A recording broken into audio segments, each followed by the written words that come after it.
Before you take your life as you think you must do, will you read this letter I wrote to you? I know you spent the last few weeks writing your own in a form of a goodbye, maybe an explanation to your loved ones as to why, but it's your time to listen. What's one more minute before your decision? There are some things you need to know before you decide it's time to go. Before you take your life, will you close your eyes and remember the little child playing with sticks? She wouldn't want you to forget her.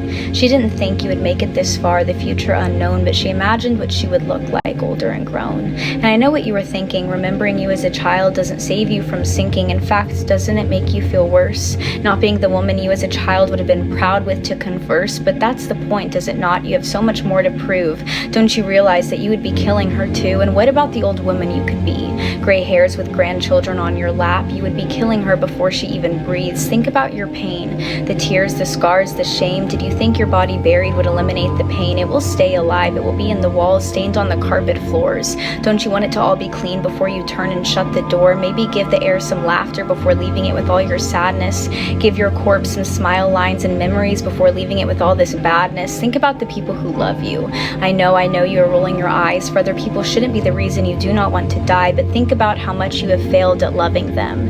It's not the fact that you are loved, but loving others that might save you from within. Death has lost its beauty if we do not first live, and life has lost its beauty if we do not first love. I don't think you can force yourself to belong, but you can find pockets of peace along the way once you realize there are more versions of you that have yet to be let out. Before you take your life, will you take a moment to think? You have shampoo left in the shower, some face wash on the sink. Won't that go to waste? What about the food in the fridge you have yet to taste? There is a nagging inside of you, a longing for something, and it's causing this dread, something you don't think you will find until you are dead. So why don't you live like you were going to be gone, treasuring every moment so you may feel more strong? For a life that is hard to live is better than no life at all. Before you take your life, will you remember to call every person you've ever shared a laugh with? I promise if you do that, you will forget why life is something you wanted to miss. Before you take your life, can you step outside of yourself? Look at the trees, look at the sun, listen to the voice of someone else. All this beauty you don't let yourself see, stuck with blinders on even here now while you listen to me. There is an old couple dancing somewhere, a child jumping in the rain.